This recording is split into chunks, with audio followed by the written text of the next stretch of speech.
Here are three 3D artworks by my father, the artist Victor Troutman. They're from 1944 to 2017. He made these in the 70s. Strange story behind them. This middle one in black, newly or recently acquired. I got it this week. This one I've had for a while. It was damaged when I got it. You can see the chimney's chipped. Steps are missing. His signature is carved in the back, Vic. This one I got on eBay, and it was in Grand Rapids, New York. The person said that it was made by, they even sent me a screenshot from Mercado, who they got it from. They were told it was carved coal. It's not. He did have coal carvings. Made by Elisabetta Franch. I looked her up, did a Google search, and searched social media. This person does not exist.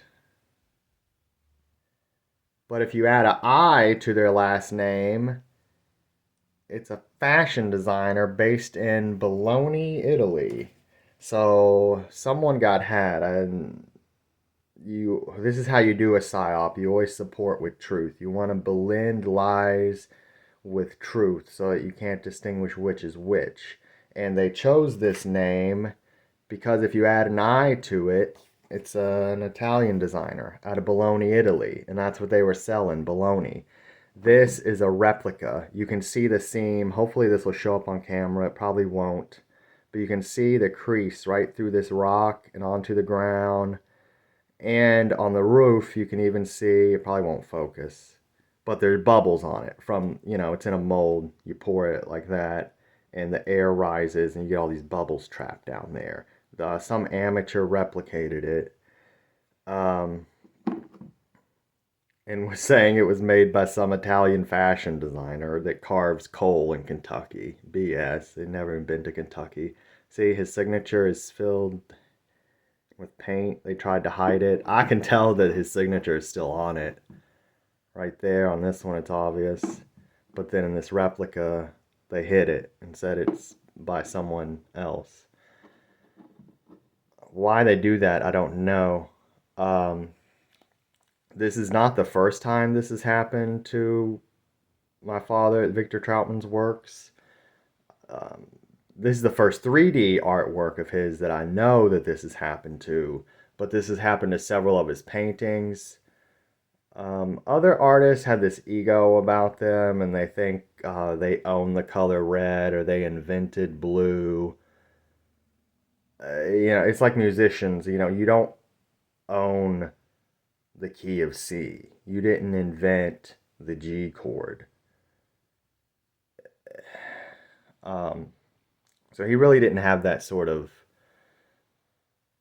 prideful ownership and arrogance to his art like so many other artists do or did. It reminds me of this quote by Charles Caleb Colton: imitation is the sincerest form of flattery. And that's exactly how my father felt when people would imitate his art. He felt flattered that they thought it was so great and they had nothing of their own to do, so they just copied his. Um, Reminds me of another quote. I don't know who said this, but they can have your recipe, but they can't steal your sauce or something like that. Like you can try to replicate it, but you're obviously going to fail, and this is a good example of that because my father would have never had. Oh, there you can see the seam, the crack, the crease. His works would have never had that error, that flaw in detail. Also, he didn't make it in two pieces, front and back, like that. This is all one solid piece. This isn't two pieces fused together. So whoever the amateur was that imitated this or copied it didn't know what they were doing and did a bad job at it. But thanks, I'm flattered. So I just need to share that story because that was so strange that I've came across his works at auctions before and real estate sales, but never have I found a 3D artwork of his with his signature removed and a replica of it, mind you, and someone saying that it's made by an Italian fashion designer. Um, I looked up the part. It's like women's dresses. Um, Baloney. And then I brought this one in just to share. This is pewter. See if it'll focus. There's a guy peeking out the front door. And it's the same rock, same steps. Signature's in a different place. It's the copyright. I don't know what year. 79 it looks like. But most of his 3D art was from the mid to late 70s. He has hundreds and hundreds of them.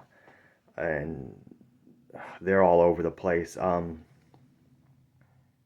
found some in Illinois, Florida, New York, Indiana, Kentucky. Those were mostly the WLRS, the Walrus ones that we was commissioned. It's a radio station. Anyway, I just wanted to make this piece about these and try to give him some more credit and justice, because what the world does to artists is it just shits on them and rapes their souls. And here's an outhouse, so it's a very suiting illustration for the metaphor. And I don't know, that was strange that,